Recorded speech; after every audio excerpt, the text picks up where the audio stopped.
vou começar por esse exercício, que é o exercício 1 da apostila 2, que está na página 291. Então vamos lá resolver comigo.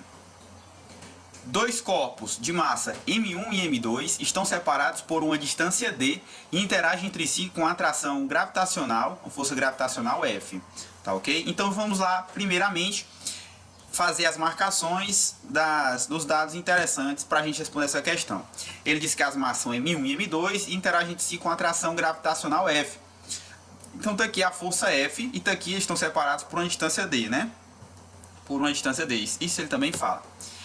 Tá, aí a partir disso, pessoal, ele dá uma nova configuração desses dois corpos, tá certo? Ele diz que se duplicarmos o valor de M1 e reduzirmos a distância entre os corpos pela metade, tá certo? Ó, a nova força de interação gravitacional em função de F1, olha aí, pessoal, primeiramente ele dá novas relações, tá certo? Ele diz que M1 vai ser o dobro e a distância vai cair pela metade, tá certo? E pede que você descreva qual vai ser o valor. O que ele quer saber é exatamente que tu descreva o valor da força 2 em função da força 1. Esse é o que ele quer saber. Então vamos lá, pessoal, ó, veja só. Isso aqui foi a nova configuração, né? Ele aumenta duas vezes a massa de M1 e ele reduz pela metade a distância. Ele pede que tu descreva uma força em relação à outra. Pessoal, questão muito típica, principalmente dos vestibulares da UES, tá certo? Tu faz relações e tu manipula essas relações para escrever uma coisa em função da outra. Então vamos lá resolver essa questão. Primeiramente, pessoal, nós já sabemos que trata-se de uma questão de gravitação universal. Sempre que ele citar massas e ele citar força de atração gravitacional, a gente já sabe que tem tudo, e citar principalmente distância, né? Distância, força, massa, tem tudo, todos os elementos que compõem a força de atração gravitacional, né? Lei de Newton para a gravitação. Então vamos lá, pessoal. Primeiro a gente vai fazer duas situações, ok? Então vamos lá. Primeiramente para a situação 1.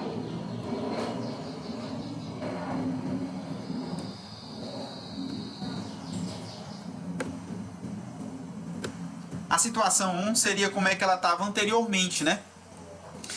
A partícula estava anteriormente. Pessoal, ela estava atraída, as duas massas, na realidade, né? Estava atraída por uma força F1, que de acordo com a questão, ele diz que é F, o valor dessa força F1.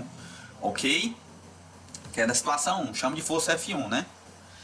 E como é que a gente calcularia, pessoal? Só aplicar a equação da gravitação universal, né? Constante gravitacional, a massa de 1 vezes a massa do segundo, dividido pela distância ao quadrado. Então eu tenho essas duas expressões aqui para a força F1. E a situação 2, pessoal, seria a nova configuração. Então eu teria aqui situação 2. Vamos calcular quanto é que ela fica.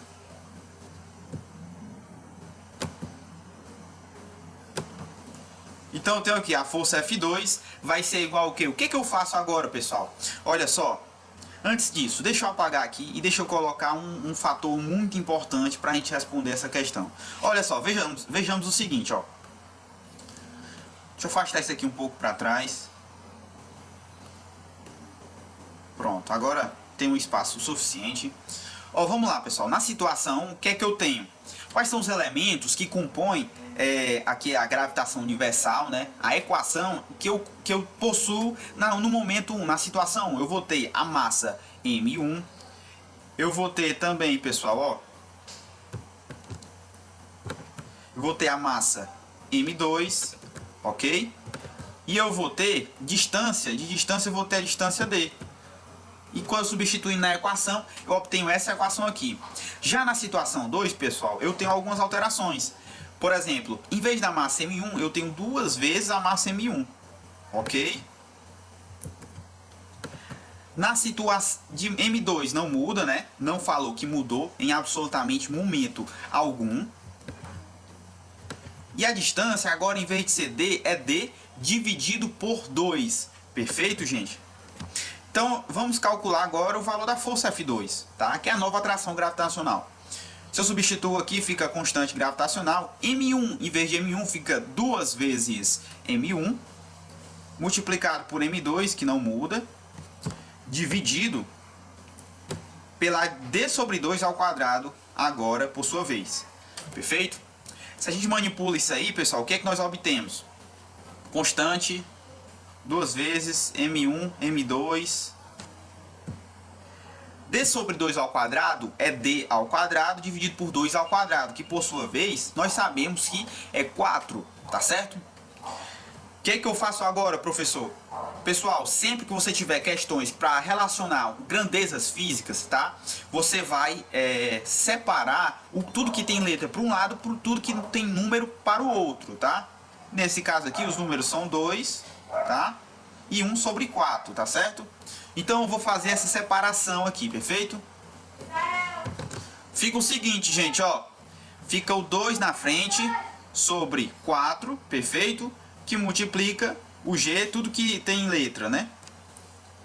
Aliás, né? 2 sobre 4 não. Perdão. Aqui embaixo é 1 sobre 4 também, ok? Então M1, M2... dividido pelo D ao quadrado, permanece a mesma coisa. Como é que eu opero isso aqui, gente? 2 dividido por 1 sobre 4. Eu tenho o quê? Uma divisão de frações. Eu repito a primeira, multiplico pelo inverso da segunda. Se eu repetir a primeira, então isso aqui fica 2. O inverso da segunda é 4 sobre 1, né? Então fica 2 vezes 4, que dá 8, perfeito? Então isso aqui é 8 vezes... Fica como aqui, gente? Pessoal, quem é esse cara aqui? Quem é esse cara aqui? Quem é esse G multiplicado M1 vezes M2 dividido pela distância ao quadrado? Olha só, a sacada para resolver essa questão é o próprio F1, não é verdade, gente? Então eu substituo por F1. Ok, pessoal, vocês conseguiram compreender. Então se eu substituir por F1, eu tenho... eu opero essa fração, eu tenho 8, substituo isso aqui, eu observei que é o mesmo valor de F1. Então, pessoal, a força nova de interação F2 é 8 vezes a força F1.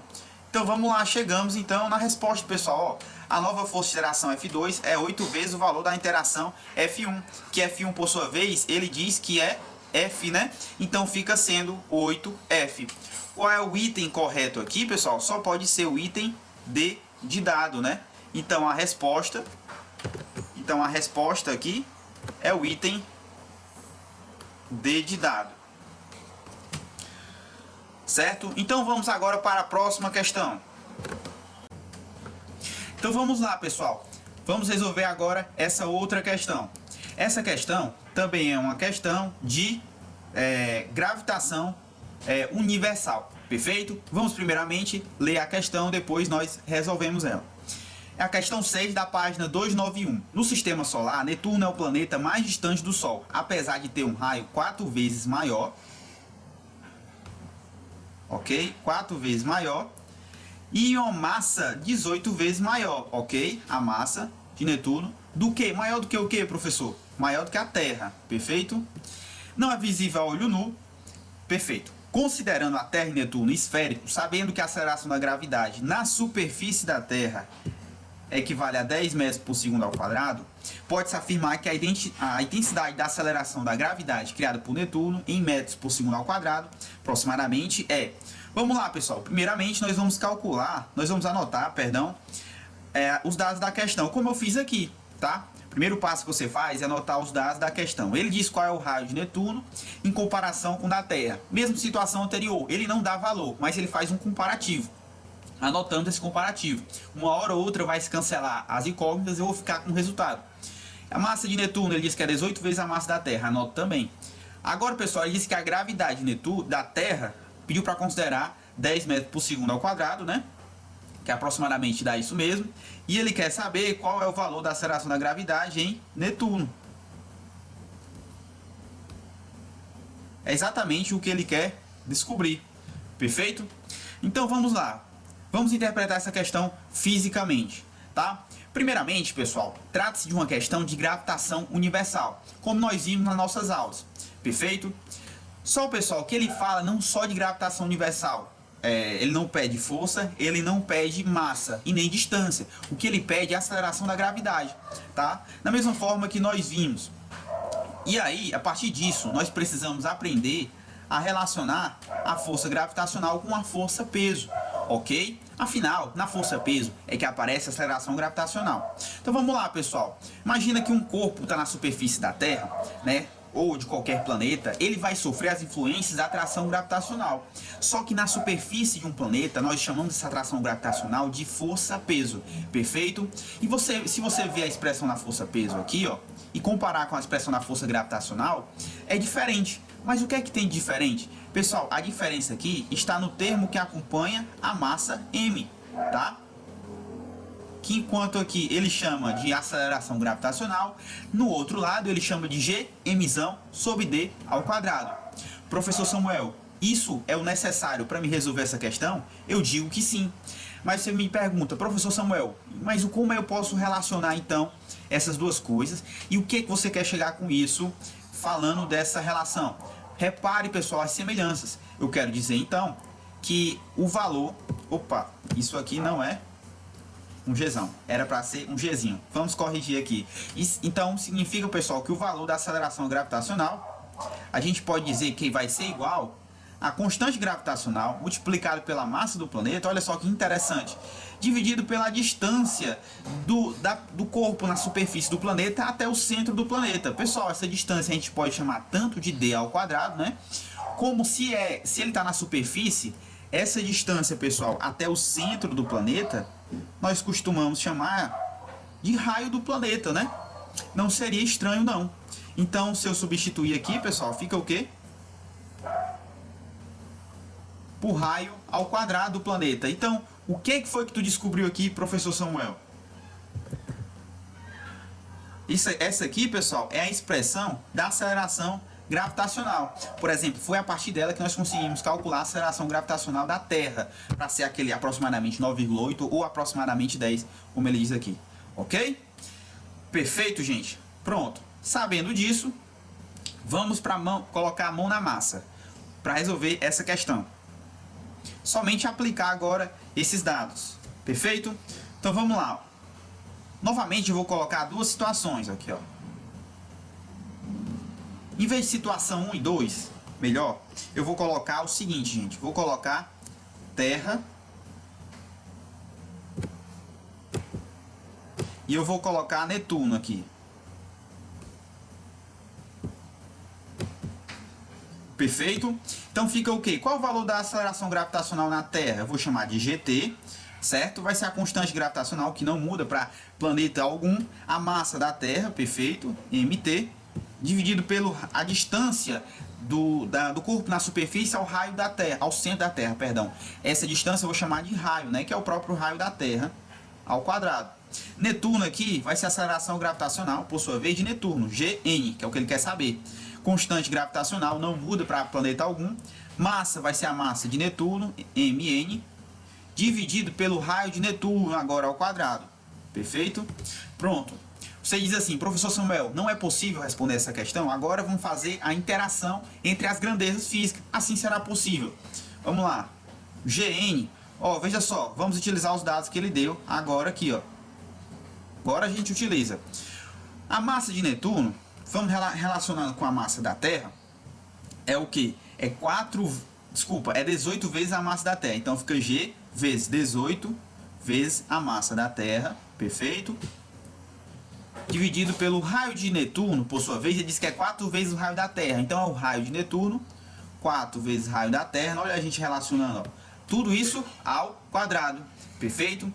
Vamos elevar ao quadrado aqui e ver como é que fica. G, 18 repete, MT, certo? Dividido pelo 4 ao quadrado, a gente sabe que é 16. RT ao quadrado continua RT, perfeito? Então agora a gente vai fazer o que, pessoal? Separa tudo que é letra para um lado e tudo que é número para o outro. Então fica Gn igual a 18 na frente, dividido por 16, igual a Gzão MT, dividido por RT ao quadrado. Olha só, pessoal, essa grandeza aqui a gente conhece. Tá se repetindo, né? Olha só, igual a questão anterior. Essa aqui é a própria aceleração gravitacional da Terra. É ou não é verdade? Então, nós substituímos ao valor que nós conhecemos. A aceleração gravitacional da Terra é 10 metros por segundo ao quadrado. Substituímos, portanto. Então, fica Gn igual a 18 sobre 16 vezes 10 metros por segundo ao quadrado. Pessoal, coloquei 18 sobre 18. É 18 sobre 16. Deixa eu corrigir. Pronto. 18 sobre 16, pessoal, nós podemos simplificar, né? Se eu divido aqui por 2 e divido aqui por 2, né? Ou melhor, se eu fizer essa divisão aqui em cima, ó, aqui por 2 e aqui por 2, fica o que embaixo, pessoal? 18 dividido por 2 vai dar 9, não é verdade? Enquanto que 16 dividido por 2 dá 8. Então substituímos, então, certo? Então isso aqui vai dar 9 sobre 8, certo? Se a gente multiplica, então, 9 vezes 10 dá 90. 8 continua 8, né? Então a resposta, pessoal, tá relacionada com 90 dividido por 8. Se a gente dividir 90 por 8, né? Vamos fazer aqui rapidinho. Pega o 9, dá 1. 1 vezes 8 dá 8, só baixo 1. Baixo 0 agora também dá 1. Então dá 8. Vai ser 2, não tem, dá vírgula, né? 20, que vai dar 2. 2 vezes 8 dá 16, né? Vai sobrar 4. Baixo 0, né? Então isso aqui dá 5, que dá 40, sobra nada. Então, pessoal, o valor dessa divisão é 11,25. Olha só, então nós achamos a nossa resposta, né? O G, gravidade de Netuno, é então aproximadamente 11,25 metros por segundo ao quadrado. Pessoal, qual é o item correto? Você pode me dizer assim, professor, não tem nenhum item correto. Tem, pessoal, porque ele está falando, ele quer uma resposta aproximada, aproximadamente. Então, se é uma resposta aproximada, só pode ser, então, o item B, né? O item B é o item mais aproximado de 11,25. Afinal, de fato, se nós aproximarmos 11,25, é aproximadamente 11, dá no mesmo, né? Do mesmo jeito que ele aproximou 9,8 para 10 metros por segundo ao quadrado para o G da Terra. Então, pessoal, o item correto aqui vai ser que item? O item B. Certo? Então, vamos para a próxima questão. Vamos lá, meus queridos. Ó, pessoal, agora nós temos uma questão que envolve força de tração. Ela está na página 288. É uma questão bem simples, tá? Então vamos lá resolver ela. O seguinte, vamos primeiro para a leitura. Sobre uma mesa plana, estudantes conseguiram montar um experimento simples usando dois corpos cujas massas são 3 e 7 quilos, tá? Então nessa configuração. Perfeito? Que simulam duas situações distintas, conforme a descrição e a figura a seguir. Ele tem duas informações, né? No momento 1 não existe força de atrito e no momento 2 existe um atrito com um coeficiente de atrito, tá bom? Aí ele quer saber, olha só que interessante essa questão, gente. É uma questão de pegadinha. Vamos lá. Ele diz o seguinte, ó. Ele pergunta o seguinte, ó. Em qualquer uma das situações 1 ou 2, a razão, tem até em negrito, ó, entre as forças de tração na parte horizontal, ou seja, a razão entre as forças de tração na parte horizontal. Vamos escrever o que é que significa isso? Pessoal, razão entre as forças de tração, que é uma razão, é uma divisão. E ele quer saber qual o valor da força de tração na parte horizontal e da parte vertical. Então eu vou chamar de T1 e vou chamar de T2. Ele quer saber o valor dessa divisão. Perfeito, gente? Somente isso. Então vamos lá resolver essa questão. Pessoal, eu disse para vocês que trata-se de uma questão pegadinha, tá? Por incrível que pareça. Por quê? Vamos relembrar os elementos de uma força de tração e de polias, pessoal. Pessoal, repare que aqui a nossa polia é uma polia fixa. Polia fixa. O que uma polia fixa faz que não seja redirecionar a força? Ela não divide. Então, pessoal, o que uma polia fixa faz? Redirecionar a força. Significa o quê? Se aqui eu tenho uma força de tração necessária aplicando nesse bloco massa M, significa também que é a mesma força de tração aplicada no outro bloco que está conectado pela corda, né? Ou seja, professor, quer dizer, professor, que nesse caso aqui, ó, quando eu aplico uma força aqui, ó, uma força F, A polia, ela só redireciona essa força e ela, pelo fato de ser uma força de tração, e aplica ao bloco a mesma força F? Exatamente. Então significa que para uma polia fixa, essa força F aqui, por exemplo, que eu aplique na vertical, vai ser a mesma força F aplicada ao corpo, perfeito? De semelhante modo, aqui a força de tração aqui, ó, aplicada ao corpo 1 vai ser a mesma aplicada ao corpo 2. Olha só, pessoal, que interessante. Ele dá vários dados na questão, mas nós não vamos precisar desses dados. Só precisamos fazer a interpretação física dessa questão. Então vamos lá, pessoal. Resolver essa questão tá mais que simples, né? Seguinte, pessoal, qual é o valor da força de tração? Força de tração 1 sobre a força de tração 2 em qualquer uma das situações, seja com atrito ou sem atrito. Pessoal, vai ter o mesmo valor, não é? Porque ele vai redirecionar. Então, se eu chamar de T e aqui se eu chamar de T também, T sobre T, né? Eu cancelo, né? Eu divido aqui e dá 1. Seja para uma situação com atrito ou sem atrito. Portanto, gente, o que é que eu tenho aqui? Eu tenho a resposta correta já, né? O item correto, portanto, é o item E, né? Então vamos lá, a resposta dessa questão é o item E. Perfeito? Então vamos para a próxima questão. Vamos lá, gente, para resolver essa outra questão agora. Tá na página 290, tá certo? Trata-se, pessoal, de uma questão que envolve força elástica, ok? Vamos primeiramente ler e interpretar essa questão. Questão 16 da página 290 da nossa apostila 2. Um tiro com arco é um esporte olímpico desde a realização da segunda Olimpíada de Paris, no ano de 1900, ok? O arco é um dispositivo que converte energia potencial elástica. Energia potencial elástica. Nos é interessante essa informação, né? A gente já sabe que vai envolver alguma coisa aí com uma força elástica. Armazenada quando a corda do arco é tensionada em energia cinética e é transferida para a flecha.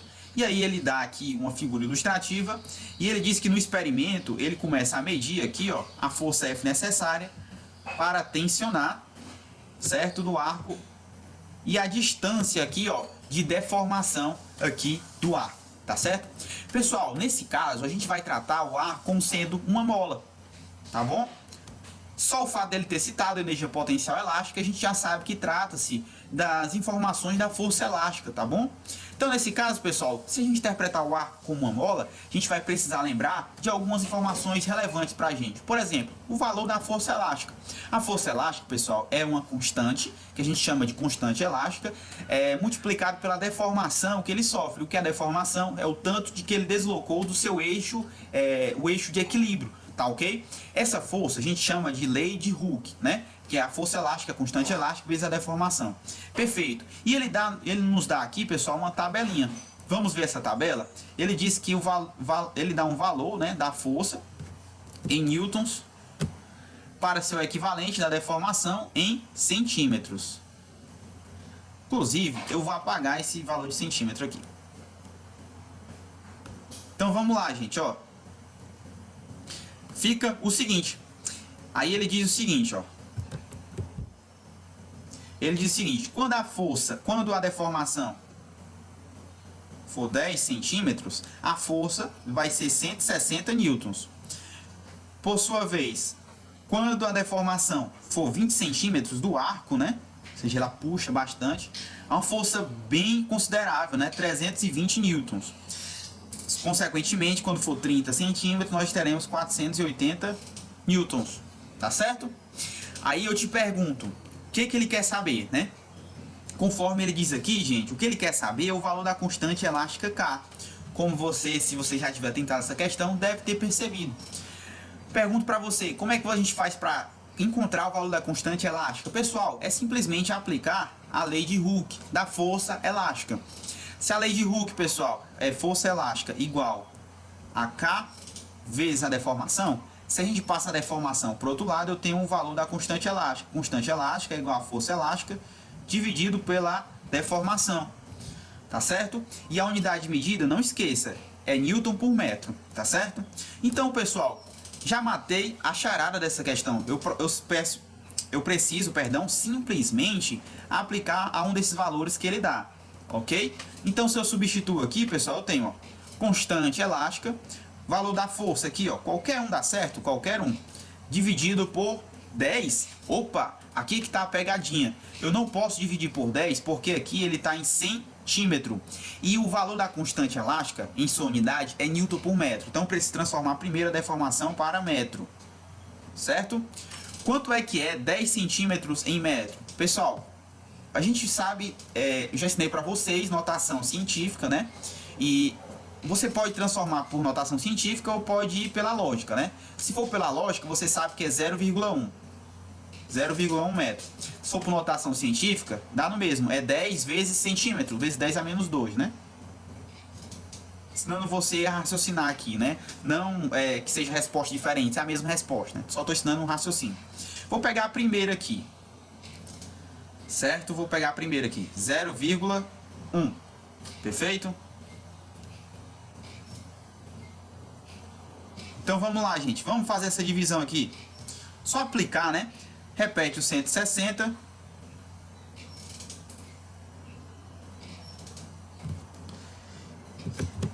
E você vai dividir. O quanto é 0,1? Vou transformar em forma de fração. Para mim é mais interessante. 0,1, pessoal, é 1 dividido por 10. Perfeito? 1 dividido por 10, a gente repete a primeira, o inverso da segunda, vai dar o quê? 160 vezes 10 dividido por 1, né? Então essa constante elástica aqui vai dar 1.600. Qual a unidade de medida da constante elástica? Newton por metro. Você diz assim, professor, nenhum desses itens do A até o D tem a resposta correta. Aí é que está o erro, tá, pessoal? Pode ser que você tenha chegado até aqui e na hora de aplicar o item, você encontrar, você não lembrar das transformações em notação científica, tá, pessoal? Porque a resposta certa está em notação científica. Eu preciso encontrar a vírgula e andá-la para a esquerda para deixar em notação científica. Eu ando uma, ando duas, ando três casas para a esquerda. Eu vou ficar com o que aqui? Fica 1,6 vezes 10 a terceira Newton metro cúbico. Newton por metro. Perdão. Pessoal, esse 10 a terceira aqui é o mesmo que quilo, né? Subunidade do sistema internacional. Então, 1,6 vezes quilonewton por metro. Perfeito. Encontramos a resposta. É 1,6 quilonewton por metro. Só pode ser, então, pessoal, o nosso item B. Então, a resposta correta está no item B. Tranquilo? Então, vamos resolver agora a próxima questão. Pessoal, agora eu vou resolver algumas questões que não estão na nossa apostila, mas conforme eu conversei com vocês, vocês estavam livres para me mandar algumas questões de fora da nossa apostila. Algumas pessoas mandaram questões do simulado e eu resolverei duas questões solicitadas do simulado, tá ok? Que foi a questão 113, que no caso é essa, e a questão 116. Ambas estão relacionadas com a mesma área da física, né? Que envolve ondulatório e essas coisas, tá bom? Essas são questões bem simples que provavelmente, se você ficou com dúvida, você vai perceber agora que são bobagens. Você precisa, principalmente, aqui nesse tipo de questão, tentar aplicar o conceito físico o mais rápido, aliás, o mais preciso, não é rapidez, é precisão, o mais preciso possível. Então vamos lá, resolver essa questão e fazer a leitura. O osciloscópio, pessoal, é um instrumento muito utilizado por profissionais da área de eletrônica. Permite visualizar o sinal de uma corrente elétrica ou mesmo da tensão de determinado circuito através de um painel digital, que gera uma função do sinal elétrico ao longo do tempo. Está aqui os exemplos do osciloscópio. Se a corrente no circuito for alternada, o gráfico de corrente representado poderá ser uma função periódica. Opa, função periódica. Importante essa informação. Em formato de onda, opa, conforme podemos ver na figura abaixo. E tá aqui, ó, a onda que ele descreve. Vamos lá, pessoal, ele diz o seguinte: a sucessão de pulsos na figura foi feita em 1,2 segundos. Determine o período e a frequência, ou a frequência e o período dessa onda. Vamos lá? Vamos lá, pessoal. Vamos compreender essa questão. Primeiramente, trata-se de uma questão de aplicar os conceitos de ondulatória, período e frequência. Você vai precisar lembrar destas equações aqui. Primeiro, qual a definição de frequência? Frequência, pessoal, é o número de oscilações, ou o número de ciclos, ou o número de voltas, né, se for o caso de um movimento circular uniforme, por unidade de tempo. E o que é uma oscilação? Uma oscilação, no caso de uma onda, vai ser uma descrição em que ela começa aqui, ó, e ela vai para a crista, entra no vale e começa a entrar na crista, retornando à posição inicial. Então aqui eu tenho uma oscilação completa. Então, pessoal, eu preciso o quê? Aplicar o conceito físico de frequência, que é o número de oscilações dividido pelo tempo, tá? Ele dá o tempo o tempo que ele mediu essas quantidades de oscilações. O que é que eu vou fazer? Vou calcular o número de oscilações visivelmente. É uma questão bem simples, tá, pessoal? Então aqui, ó, eu vou fazer a medição das oscilações. Aqui eu marquei uma. Quando ela entra num vale e começa a entrar na crista de novo, eu tenho duas. Vale e crista eu tenho 3. Vale e crista eu tenho 4. Vale e crista eu tenho 5. Vale e quer entrar em crista, né? Eu tenho 6. Então aqui, pessoal, eu tenho uma. Eu tenho, ó, uma. A partir daqui pra cá eu vou ter outra. Daqui pra cá eu vou ter outra. Daqui pra cá vou ter outra. Daqui pra cá terei outra. E daqui pra cá também terei mais outra. Perfeito? Então eu tenho 6 oscilações. O que a gente precisa agora é aplicar os conceitos físicos. Vamos lá, aplicar os conceitos físicos para resolver essa questão. Deixa eu ajustar meu pincel. Ok? Vamos lá. Opa, ainda não foi. Deixa eu pegar um mais fino. Pronto. Vamos lá, pessoal. Frequência é o número de oscilações por tempo. Eu vou ter 6 oscilações, né? Só fiz a leitura dessa informação aqui, tá certo? Que é essas ondas que ele deu. 6 oscilações em 1,6 segundos. Ok? Então vamos lá. Se eu faço... Opa, não é 1,6, né? Perdão. Uma pequena falha nossa aqui. É 1,2 segundos, tá? Então vamos fazer essa divisão, pessoal. Eu vou dividir aqui por 6 e eu vou dividir aqui por 6, certo? Se eu divido 6 por 6, dá 1. Se eu divido 1,2 por 6, ele vai dar o quê? Vai dar 12 dividido por 6 dá 2, né? 1,2 vai dar 0,2, certo? Como é que eu opero isso aqui? Repito a primeira. Isso aqui eu vou deixar em fração, né? 2 por 10 é melhor de operar. Repete a primeira, o inverso da segunda. Então isso aqui dá 1 vezes 10 dividido por 2. Então isso aqui vai dar 10 dividido por 2, que dá 5 unidades de medida, Hertz. Unidade de medida da frequência é Hertz. Então a frequência ela vai dar em 5 Hertz. Perfeito, gente? Só de cara a gente já consegue anular muita coisa, né? Não pode ser o item D, não pode ser o item C, não pode ser o item B, ou é o A ou é o E. Perfeito? Já descobrimos a frequência. O que é que nós precisamos agora? Descobrir o período. E o que é o período? É o inverso da frequência. Então vamos lá. O que é o período? O período, de acordo com a nossa equação, ó, que nós temos de relação de período e de frequência, é o inverso da frequência. Então se eu substituir aqui, pessoal, eu tenho 1 sobre 5. 1 sobre 5, né? Ele vai dar o quê? 0,2. Se eu pego 1 segundo e divido por 5, eu tenho 0,2. Portanto, pessoal, achei as nossas respostas, né? O período é 0,2 segundos. Então, se a frequência é 5, só pode ser o item E. Olha só, pessoal, que simples, né?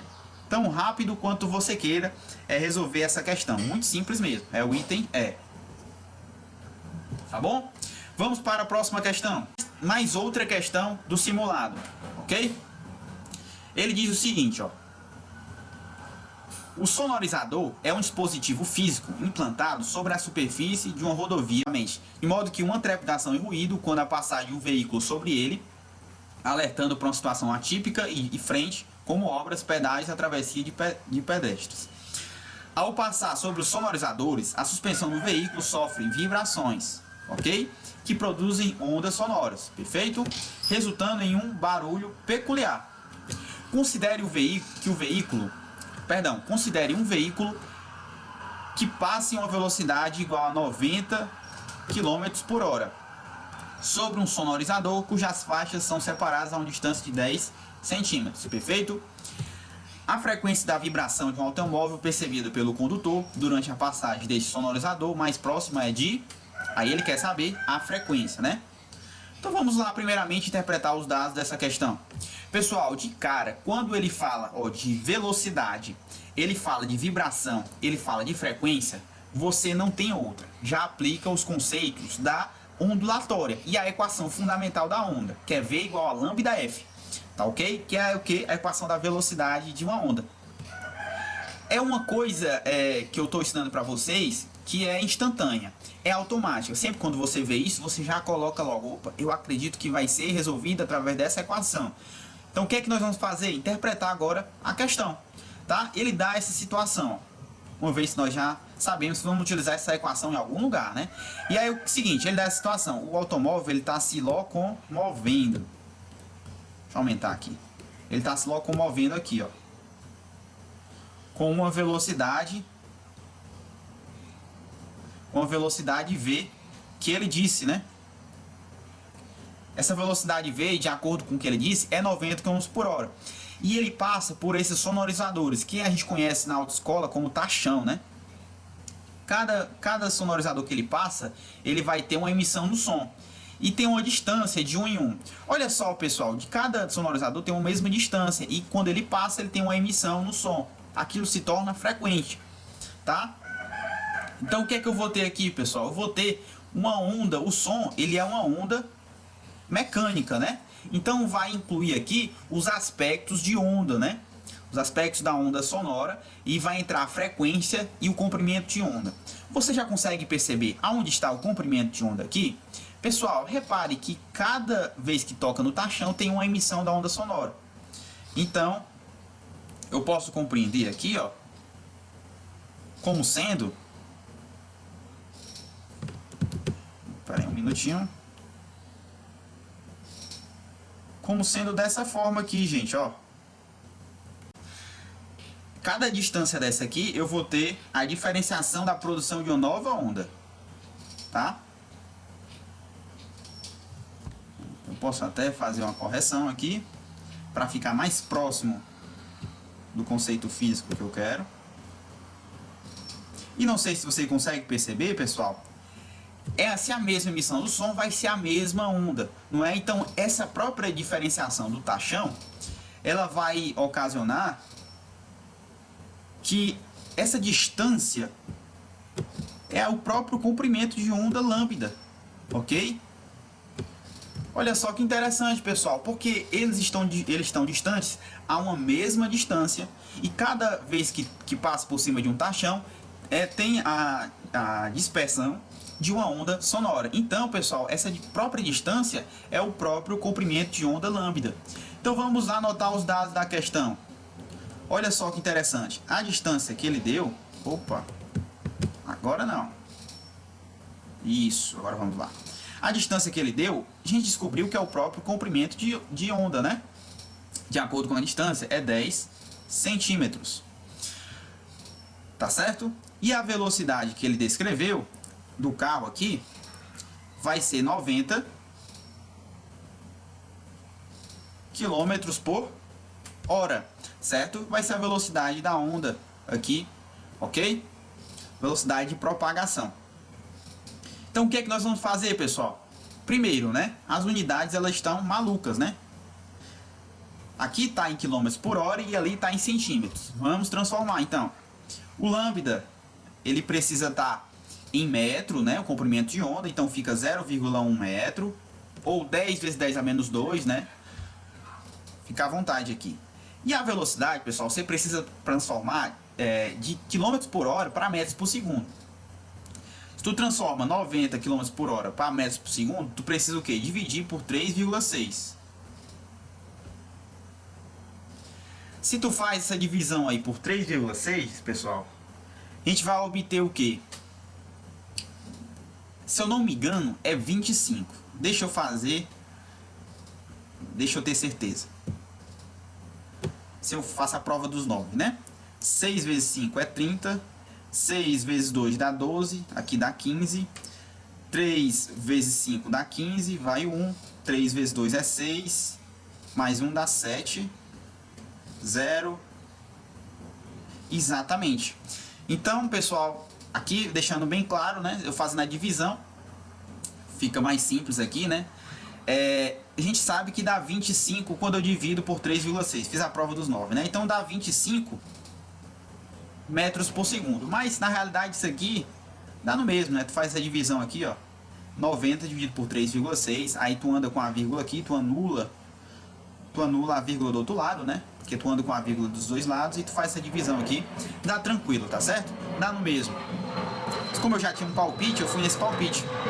Ok? Então se tu faz essa divisão, tu obtém que dá 25. Perfeito? Deixar bem claro aqui, né? 90 dividido por 3,6 dá igual a 25. Não sobra nada. Então, pessoal, se dá 25, eu tenho aqui 25 metros por segundo. Precisa estar nessa unidade, não é verdade? Então, vamos utilizar esses dados aqui. Vamos aplicar e a gente descobre a frequência. Bem simples mesmo, gente. Vamos lá.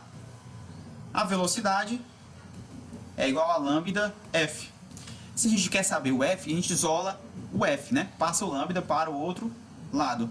Então fica F igual a velocidade dividido por lambda. Certo? Substituímos, portanto, e dá o quê? A velocidade, que dá 25, dividido por lambda, que dá 0,1. 0,1, pessoal, eu faço o quê? Sempre por fração. Assim nunca é interessante pra gente, né? Então fica 1 dividido por 10. Repete a primeira, multiplico pelo inverso da segunda, né? Se eu passo um pouquinho pra cá, ó. Isso aqui dá 25 vezes 10 dividido por 1. 25 vezes 10, pessoal, dá 250. Então isso aqui dá 250 Hz, que é a unidade correta da frequência. Então achamos a nossa resposta da questão 116 do nosso simulado. Só pode ser o item C, portanto. Então a resposta é o item C de casa. Ok, gente? Então vamos para a nossa próxima e última questão. Seguinte, pessoal, essa aqui foi a questão mais atípica que eu recebi, no sentido de que você talvez não tenha visto essa questão, mas algumas pessoas tenham visto. Eu deixei aberto, né? Você poderia mandar qualquer questão que eu resolveria. Vamos lá, o seguinte, pessoal, essa é uma questão do vestibular Mackenzie, perfeito? O que é que ela diz? Vamos interpretar ela.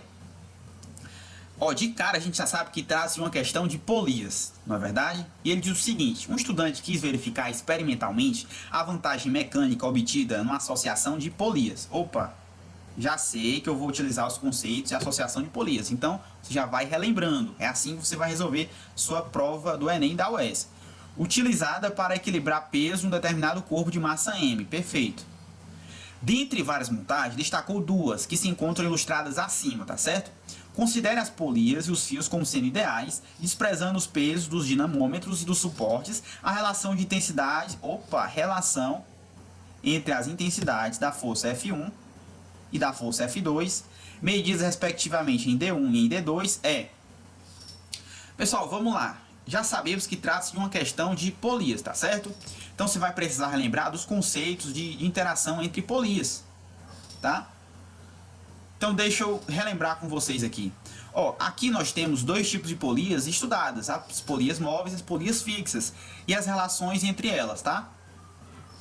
O seguinte, pessoal, numa polia móvel eu tenho uma força final, vai ser a força mais extrema, que eu reduzir o esforço. Afinal, a polia móvel eu consigo reduzir o esforço físico.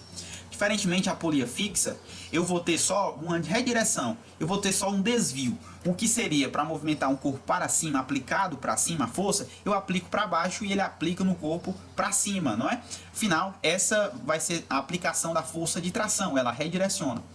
Então, pessoal, é o seguinte, ó, nas equações você sabe que quando eu tenho N polias móveis, essa força final ela vai ser igual à força F necessária para levantar, dividido por 2 elevado a N. Tá? Em que F aqui vai brigar com a força peso desse corpo que eu estou levantando, certo? E esse N aqui vai ser o que, professor Samuel? Vai ser o número de polias móveis. Nesse caso aqui, por exemplo, tem 2 polias móveis, tá certo? Ó, aqui é uma polia móvel. Aqui é outra polia móvel. Ok? Nesse outro caso, pessoal, nós já não temos polia móvel alguma. Então, nesse caso, não há redução. A força final é o mesmo valor da força F. Então, pessoal, pense nesses conceitos físicos antes que você fique, poxa, professor, mas essa segunda situação do dinamômetro 2 nós não vimos em momento algum na aula. Parece ser uma configuração distinta.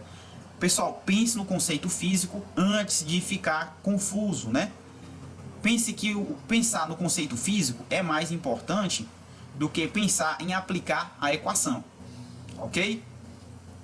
Então vamos escrever aqui, ó, vou descer um pouco mais, fico com as duas equações. Vamos escrever as duas situações.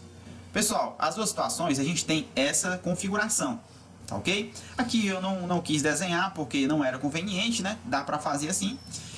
E nessa primeira situação, pessoal, na situação 1, chamei duas situações, né? Aqui é a situação 1 e aqui é a situação 2. Perfeito? E aqui é a situação 2. Pessoal, na situação 1, de cara, eu já sei o seguinte. Eu vou ter aqui 3 polias móveis.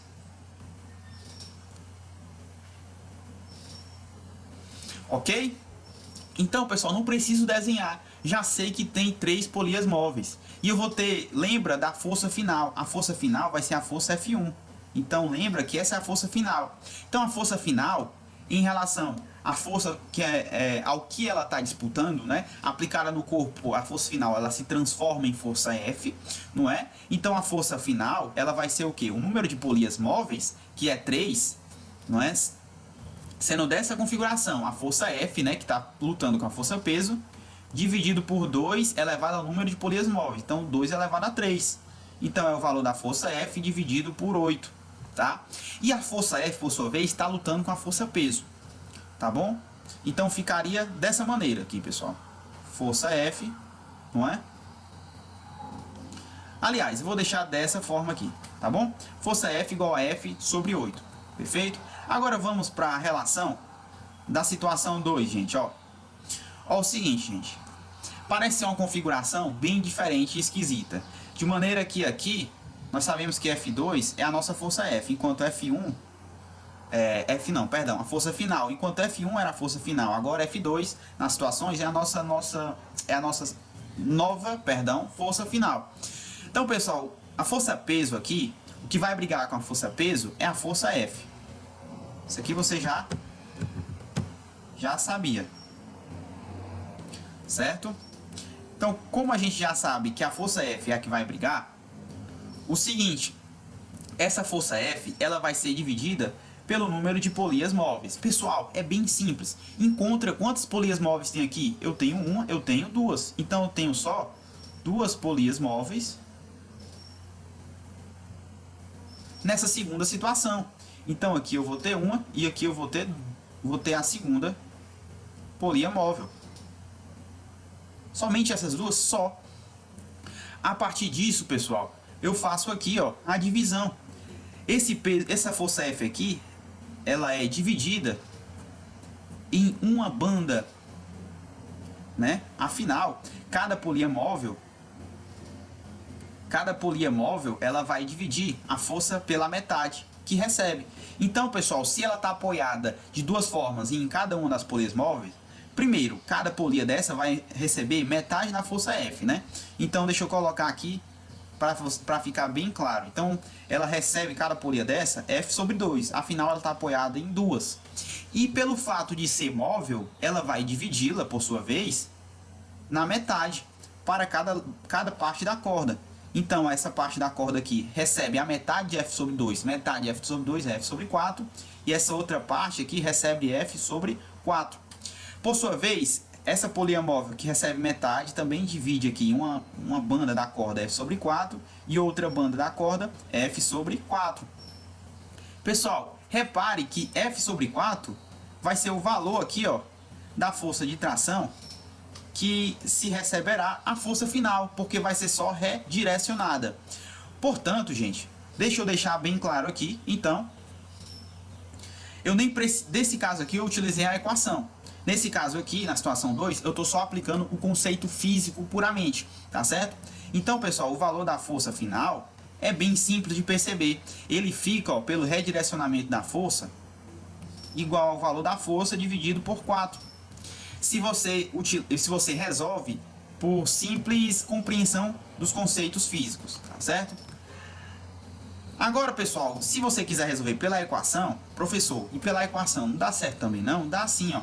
Se você resolve pela equação, só precisa compreender quantas polias móveis tem. Tem 2 polias móveis. Se são 2 polias móveis, a força final vai ser a força F, dividido por 2 elevado a 2. Olha só, pessoal, F sobre 4 também. De qualquer uma das formas, dá F sobre 4. Perfeito? Então, pessoal, é o seguinte. Conseguimos encontrar o valor das 2 forças finais aqui, ó, para a situação 1 e para a situação 2. O que ele quer saber, professor Samuel? Ele quer que você faça uma divisão, uma fração, tá bom? Lembrando, aqui é a situação 2 e aqui é a situação 1. Então vamos lá. Pessoal, ele quer uma divisão de 1 por 2, né? Que é a força no dinamômetro, né? Que vai ser a força final força final 1 dividido pela força final 2. A força final 1 e a força final 2. Força final 1, por sua vez, ó. Aqui eu vou chamar, aqui é a 1 e aqui é a 2. Isso. Força final 1 e a força final 2. A final 1 é o valor da força F dividido por 8. E a final 2 é o valor da força F dividido por 4. Então vamos lá operar com isso, pessoal. Primeiramente, né, o que a gente gosta sempre de fazer quando tem a oportunidade, cancelar, né? F repete em cima com embaixo. Eu posso cancelar tranquilamente. Sobra o que em cima?